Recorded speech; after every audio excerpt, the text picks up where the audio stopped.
დღეს არის შაბათი 9 აგვისტოს საეკლესიო კალენდრით დღეს არის 27 ივლისი და დღეს არის ხსენება წმინდა პანტელეიმონის წმინდა დიდმოწამე პანტელეიმონის პანტელეიმონ კურნალის და ჩვენ მის შესახებ გვისაუბრია ეს არის საუბარი 78 ამიტომ დღეს ჩვენ ამაზე აღარ შევჩერდებით და ასევე დღეს არის ხსენება წმინდა გიორგი და ავრელიუს კორდობელების ეს არის საუბარი 313 ამიტომ ამაზეც აღარ შევჩერდებით ჩვენ დღეს და კიდევ ესე იგი დღეს აი ვიზეც უნდა ვისაუბროთ ეს არის სამი წმინდანი წმინდა ეკლესიუს რავენელი წმინდა ნემესიუსი და წმინდა ჰერმანე ალიასკელი აი ამ სამი წმინდანის შესახებ მინდა რომ გესაუბროთ და პირველი ვიზეც ხა ჩვენ ვისაუბრებთ ეს არის წმინდა ჰერმანე ალიასკელი უკაცრავად წმინდა ეკლესიუს რავენელი წმინდა ეკლესიუს რავენელი ეს არის მე-6 საუკუნის პირველი ნახევარი ეს არის რავენის 24 ეპისკოპოსი წმინდა ეკლესიუსი და ნუ ბევრი არაფერი ვიცით მაგრამ რაც ვიცით ძალიან მნიშვნელოვანია სამი რამ არის ცნობილი მის შესახებ ესეთი სამი გამორჩეული ფაქტი და პირველი ეს არის რაღაცა ძალიან მნიშვნელოვანი ამბავი ესე იგი რომის იმპერიის ისტორიაში ეკლესიის ისტორიაში ესე იგი რომის იმპერია უკვე გაყოფილი არის ამ დროისათვის ორ ნაწილად აღმოსავლეთ რომის იმპერია კონსტანტინოპოლი რომლის დედაქალაქიც არის და დასავლეთ რომის იმპერია რომლის დედაქალაქი არის რომი და ნუ რაღაცა რთული ურთიერთობები აქ და განსაკუთრებით ეს ის პერიოდია როდესაც თეოდორიხე დიდი ესე ქვია თეოდორიხე დიდი ეს არის ოსტგოთების მეფე რომელიც შემოიჭრა რომელმაც დაიპყრო აოხრა ნუ რა ვიცი მოკლედ დაიპყრო იტალია 499 წელს უკვე კაი ხანი გრძელდება ესა და ფაქტიურად ამ დროისათვის უკვე რომელზეც დღეს ჩვენ საუბრობთ იგი გახდა ამ დასავლეთ რომის იმპერიის ერთპიროვნული მმართველი. აი ამ დროს აღმოსავლეთ რომის იმპერიის იმპერატორმა იუსტინემ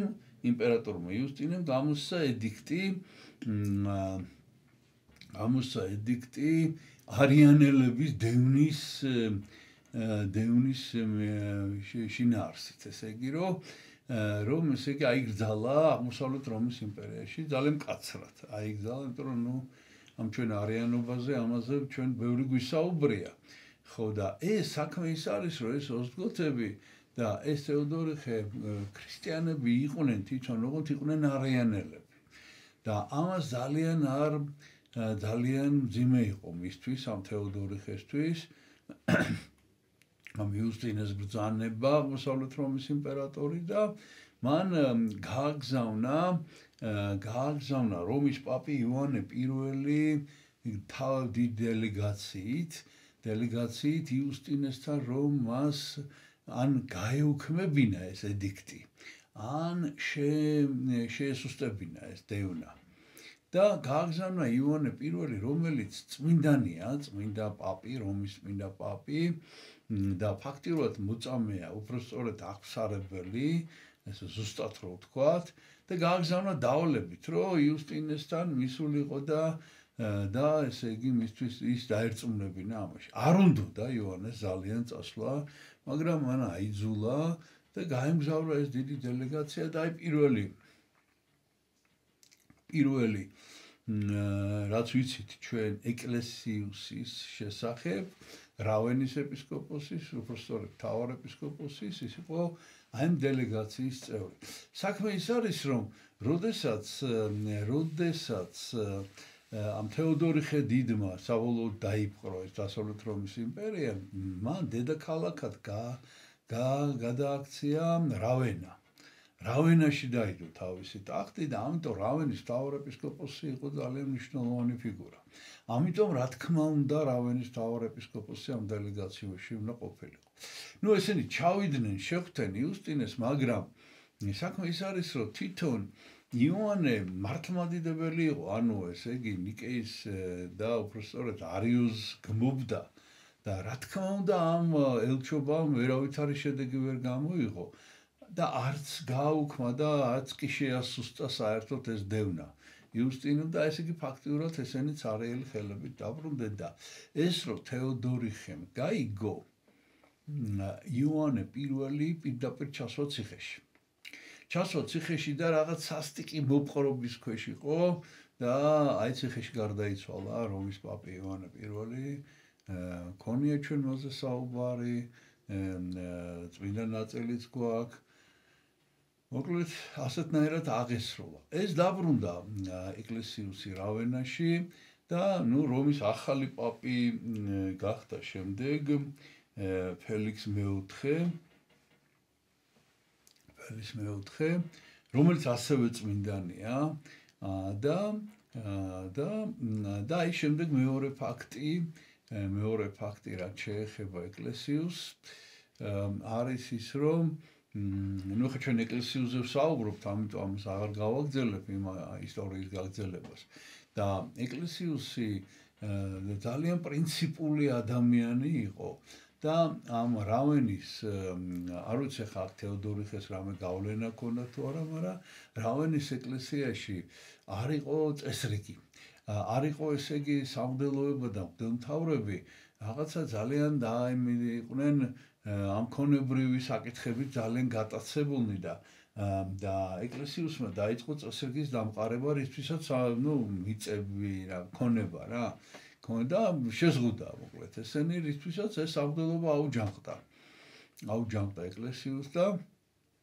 აი რომის პაპმა ფელიქს მეოთხემ გამოაგზავნა ეპისტოლე რავენის ეკლესიას და ძალიან დიდი მხარდაჭერა გამოუცხადა სწორედ გამოუცხადა ეკლესიუსს მთავარეპისკოპოსს და ამგვარად რა თქმა უნდა ეს ეკლესიუსიც წავიდა რაღაც დათმობებზე ამ ქონებრივ საკითხებში დაუთმო და მოკლედ ეს ვითარება ჩაწყნარდა ეს მეორე და ეხა მესამე მოსაყოლიც არაფერია რაღაცა უნდა გითხრათ ძალიან მნიშვნელოვანი ესე იგი ეკლესიუსმა აღადგინა რავენაში სანტა მარია მაჯორე ესე ქვია ყოვლადწმინდა ღვთისმშობლის ეს ტაძარი არსებობს დღესაც და ძალიან ცნობილი ტაძარი რავენაში ერთ-ერთი ალბათ უმნიშვნელოვანესი ეს არის სან ვიტალე ესე ქვია წმინდა ვიტალის სახელობის ტაძარი რომელიც არის გამორჩეული მთელ მსოფლიოში დღეს იმითი რომ აი ამ პერიოდის ანუ ესე იგი მე-6 საუკუნის დასაწყისის რაღაცა არაჩვეულებრივი აი გაჩვენოთ ეს არის სან ვიტალე ესე გამოიყურება აქ არის რაღაც არაჩვეულებრივი მოზაიკები ცნობილი რავენის მოზაიკები ეს არის აი გაჩვენებთ ახლა ნახეთ აი თვითონ ეკლესიუსი ეხლა რო უყურებთ ეკლესიუსი არის აი აქეთ გამოხატული აი ეს არის ეკლესიუსი აი ეს არის გადიდებული შემდეგ აი ეს არის გადიდებული ეკლესიუსის გამოსახულება აი ეს არის რავენის მოზაიკები და ასევე მისი გამოსახულება არის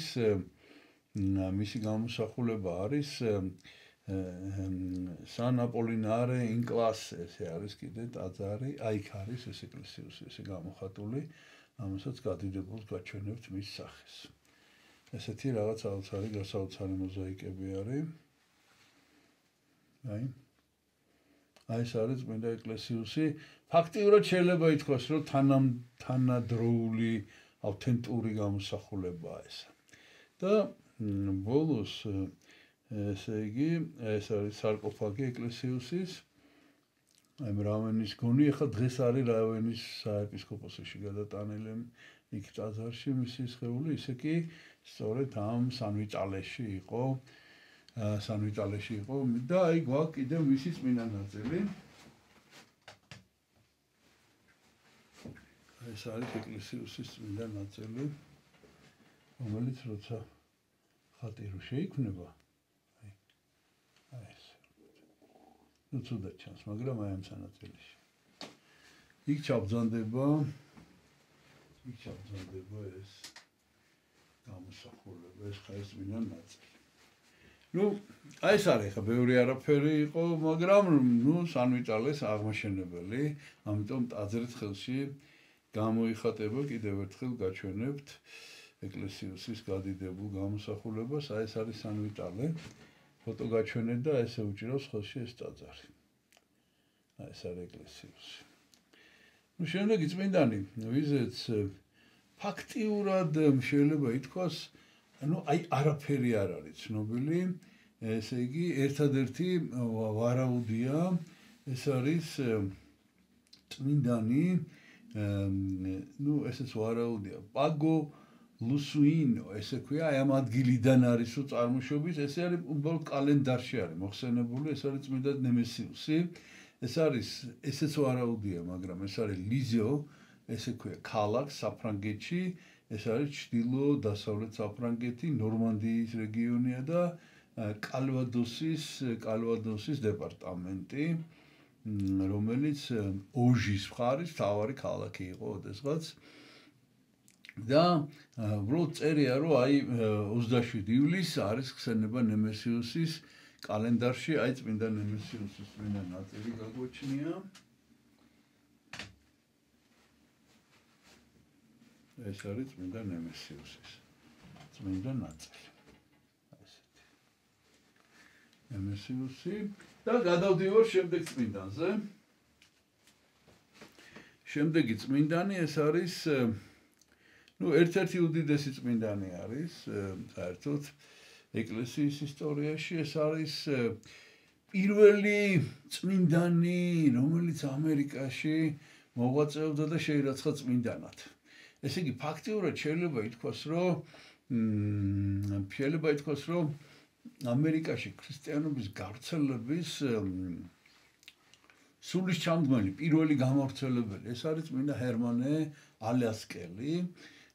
და აი ამის შესახებ ორი სიტყვით მოგითხრობთ. ნუ არსებობს ჰერმანე ალასკელის ვრცელი ბიოგრაფია. ნუ შედარებით ესე დეტალური და ძალიან საინტერესო რა თქმა უნდა, ოღონდ მე მოგიყვებით მაინც უფრო მოკლე ვერსიას და ხელმისაწვდომია ადვილად შეგიძლიათ მონახოთ, ბევრი მასალა ცხადია. ესე იგი და რას ვთვალია, შეირაცხა 1970 წელს წმინდანად ჰერმანე ალასკელი და ფაქტიურად ეს როგორც გითხარით, ამერიკის ქრისტიანობა აი ალასკიდან მოდის, ალასკაზე გააგზავნეს საქადაგებლად და ნუ დღეს ესე იგი დღეს მილიონზე მეტი მართლმადებელი არის, ნუ შემდეგ სხვა ეკლესიებიდანაც, ნუ ხა ეს თალკე ისტორია, როგორ გავრცელდა ამერიკაში ქრისტიანობა, სხვა ეკლესიებს, საბერძნეთის ეკლესიის, სერბეთის ეკლესიას, ნუ ფაქტობრივად ყველა ეკლესია არის წარმოდგენილი, მაგრამ მაინც აი ფესვები არის დაკავშირებული წმინდა გერმანესთან, ჰერმანემ, რომელიც ესე იგი, რომელსაც იგორი ერქვა, ერისკაცობაში პოპოვი იყო გვარად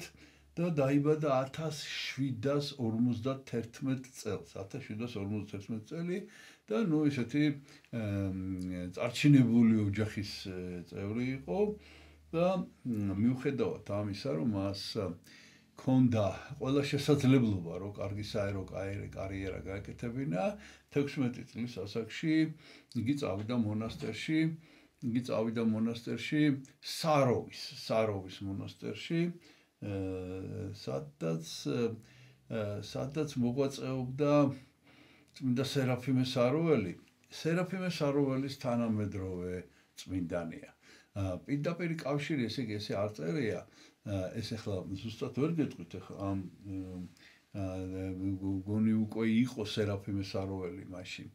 მაგრამ სერაფიმეც ესე ბერი იყო და ესეც როგორც მორჩილი, ესე იგი ეს არასოდეს სასულიერო ხარისხი მას არ მიუღია წმინდა ჰერმანეს და როგორც მორჩილი ისე იყო წმინდა სერგი რადონეჟელის სახელობის უდაბნო ესე ქვია, იქ იყო იქ გადაიყვანეს უბრალოდ ესე იგი 1777 წელს უკვე პეტერბურგში წმინდა სერგი რადონეჟელის უდაბნოში გადაიყვანეს 6 წელი გაჩერდა აქა და შემდეგ ძალიან მძიმედ დაავადდა სასიკვდილოდ და აი ეგ მოხდა პირველი სასწაული მის ცხოვრებაში ყოველ წმინდა ღვთისმშობელმა იგი გასასწაულებრივად განკურნა და ამის შემდეგ მას მიეცა უფლება უდაბნოში, ანუ ესე იგი უდაბნო ნიშნავს უკაცრიელ ადგილას, ტყეში დასახლებული იყო 2 კილომეტრი აი ამ წმინდა სერგის მონასტრიდან პეტერბურგთან ახლოს და ამის შემდეგ და იქ ცოტა ხანი ესე იგი 2 წელი იცხოვრა და მალევე შემდეგ გადაიყვანეს უკვე მორჩილია ჯერჯერობით 1782 წელია გადაიყვანეს ვალაამის მონასტერში, ძალიან ცნობილი მონასტერი არის ვალაამის და აი ვალაამის მონასტერში აღიკვეცა იგი ბერად და ეწოდა სახელი ჰერმონე და უკაცრავად მე ცოტა ამერია ვალაამში რო გადავიდა მაშინ გადავიდა იგი შემდეგ ცოტა ხნის მერე დაიწყო განმარტოვებული ცხოვრება ვალაამის მონასტერში და პრაქტიკულად შეიძლება ითქვას რომ ისეთივე ტიპიკონი ცხოვრობდა როგორც სერაფიმე საროველი და კიდევ ერთი რამ არის მნიშვნელოვანი რომ მისი მოძღვარი აი ვალაამის მონასტერში იყო საროვის სერგი რადონეჟელი უკაცრავად სერაფიმე საროველის თანამოღვაწე იყო მისი მოძღვარი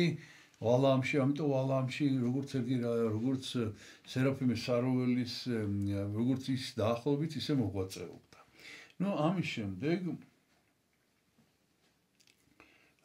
როგორც მოგახსენეთ, ორჯერ შესთავაზეს, რომ ხარისხი მიიღო, ბუდელი გამხდარიყო, მაგრამ უარი თქვა და ბოლოს 1793 წელს იგი ჩართეს, გააგზავნეს საქადაგებლად ალიასკაში. ნუ იქ რუსული მისია იყო მაშინ და დასახლდა 1794 წელს კადიაკი ქვია კუნძულს, კადიაკი და ესაც არსებობს ცხადია ეს კუნძული, ესეთივე სახელწოდებით, მოკლედ ამ კადიაკში, სადაც ძალიან აქტიური, ნუ ხა ეს მისიონერული საქმიანობა რუსეთის ეკლესია აფინანსებდა ცხადია.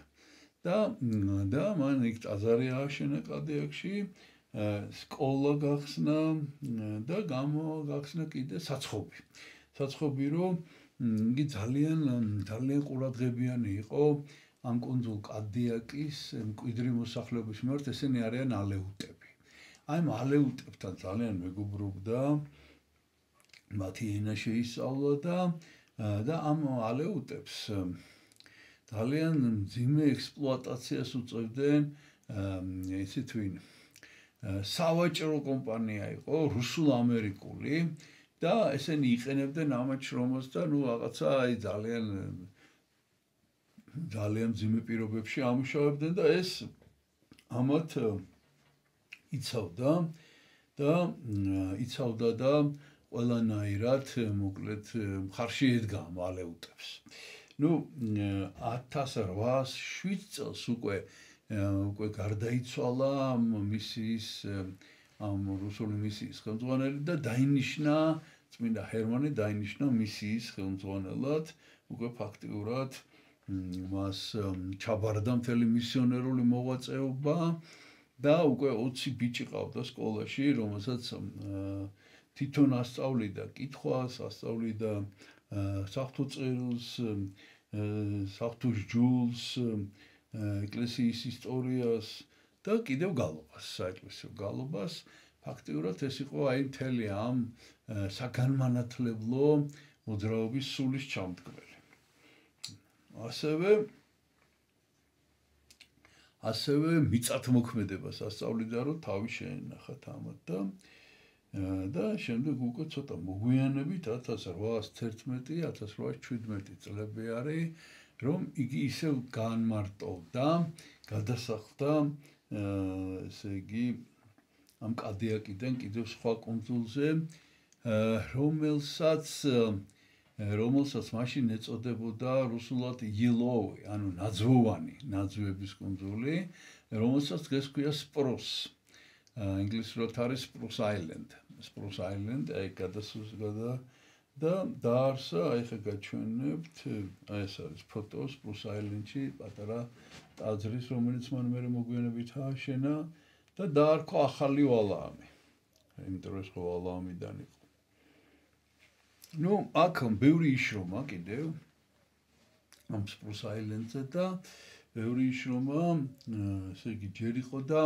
რომ გადავიდა მიწა ამოთხარა და იქ გაიკეთა სენაკი. ამის შემდეგ უკვე მორებისგან ააშენა სენაკი თავისი მიაშენა და მისი საწოლი იყო გძელის კამი, დასაჯდომის კამი, გძელი, ამაზე ეძინა და თავქვეშ ორი აგური ედა და კიდე რაღაცა ფიცარი იყო, იმას იფარებდა, ესე მიწვებოდა, მიიფარებდა ამას და ფაქტობრივად მთელი დღე შრომაში ატარებდა, აი ბოლომდე შრომობდა და მისი საწოლი კი არა, ტანსაცმელი იყო ცხოველების, რაღაც ტყავის, ნუ ძალიან ხოციოა იქა საერთოდ ალასკაზე და აი ეს ტყავის რაღაცა ბეწვის სიშოსხეულზე ეცვა და ზეიდან ეცვა კაბა და ანაფორას, ესე ხმარობდა, ვარტყული, ესე გამოიყურებოდა მოკლედ წმინდა ჰერმანე, ძალიან ცოტა სჭამდა საჭმელს და იმარაგებდა ხოლმე სოკოს და თევზს ზამთრისთვის, მოკლედ სოკოს და ბოსტნეულს შეექცეოდა, ეს იყო მისი საჭმელი და ესე იგი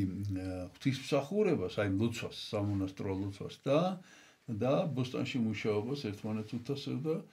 და როგორც მოგახსენეთ ამ სოკოებს და იმას აკონსერვებდა და ინახავდა ზამთრისთვის თევზს. სხვათა შორის, ნუ ხა დავამთავრებ და მოგახსენებთ შემდეგ. მოწყალება მას, რადგან ეს მისი ხელმძღვანელი იყო, ჰქონდა ამის საშუალება და მთელს თავის მისი შემოსავალს ახმარდა გაჭირვებულების და ქრივობლების დახმარებას და მოგვიანებით მე ამ თავის სენაკის ახლო ალბათ ის ტაძარი, რომელიც გაჩვენეთ, ააშენა და ასევე ააშენა თავშესაფარი. თავშესაფარი კი არა, ღამის გასათევი უამრავი ადამიანი მოდიოდა უკვე მერე, ნუ ალეუტები, მაგრამ არა მარტო ალეუტები. ბევრი ადამიანი მოაქცია მისმა ცხოვრების წესმა და მისმა ქადაგებამ. ზოგი არა მართლმადიდებელი. მოკლედ ალეუტების გარდა, ადგილობრივი მოსახლეობის გარდა კიდევ ესე იგი სხვა მკვიდრები ამერიკის მოდიოდნენ მასთან და ნუ მოკლედ მის ქადაგებებს ისმენდნენ. გარდა ამისა, იგი კიდევ აქტიურ მოღვაწეობას აგრძელებდა, ესე იგი ამათი უფლებების დაცვის, ამ ალეუტების უფლებებს იცავდა და კიდევ რას აკეთებდა, იცით, სასამართლოში, როდესაც ბრალდებულები იყვნენ ეს ალეუტები, როგორც მათი დამცველი ესე გამოდიოდა და იცავდა. ნუ 1819 წელს ძალიან ცნობილი დიდი გრიპის ეპიდემია გავრცელდა ამერიკაში და ბევრი ადამიანის სიცოცხლე წაიღო და ერთადერთი რუსი, რომელიც უცხოელი ფაქტიურად, რომელიც არ ერიდებოდა და ალეუტებთან მიდიოდა და ნუ რა შეეძლო ხა მკურნალობა, ეხა ჩვენთვის ეს უკვე ნაცნობი ვითარებაა, ცოტა ხნის წინ იყო პანდემია მთელს დედამიწაზე და აი როგორ ესე იგი შიში ქონდათ ადამიანებს არ ეკარებოდნენ, ხო? ხო გახსოვთ როგორ იყო? აი ასე დროს შედიოდა და ისმენდა მათ საუბარს, ნუ აღსარებას, ესე იგი ხა შენდობას ვერ იყო, მაგრამ ნუ აღსარებას ისმენდა ყოველ შემთხვევაში და ანუ გეშებდა. და გარდა ამისა კიდევ საკვირაო სკოლა დაარსა და კიდევ დედათა სავანე, რომლის წინამძღვარი იყო ალეუტი სოფია ვლასოვა და მოკლედ ესე იგი აი ესეთი იყო მისიონერული მოღვაწეობა, ძალიან ფართო, რომელმაც ძალიან დიდი კვალი დატოვა და ამის შესახებ მინდა მოგახსენოთ. გარდა ამისა, კიდევ სასწაულებს ახდენდა უკვე ცხოვრების ბოლოს, მაგალითად ერთხელ წყალდიდობა იყო და მან თავისი ლოცვით შეაჩერა, ასევე ხანძარი გაჩნდა და ეს ხანძარი გააჩერა და მქონდა წინასწარმეტყველების უნარი. ერთი მაგალითად რა წინასწარმეტყველა, რაც მოგვიანებით 1840 წელს ახდა, რომ ამერიკაში იქნებოდა ეპისკოპოსი, ამერიკა გახდებოდა უკვე როგორც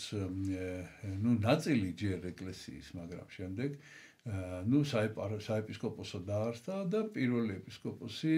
იყო, რომელზეც ჩვენ გვისაუბრია ასევე, ეს იყო ინოკენტი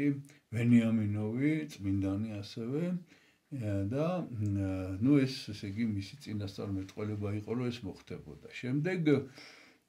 შემდეგ იწინასწარმეტყველა თავისი სიკვდილი 1835 წელს დაბრმავდა უკვე ფაქტიურად მხოლოდ სენაკში იყო ძალიან ცოტას ასევე ჭამდა და სულ ლოცულობდა და უკვე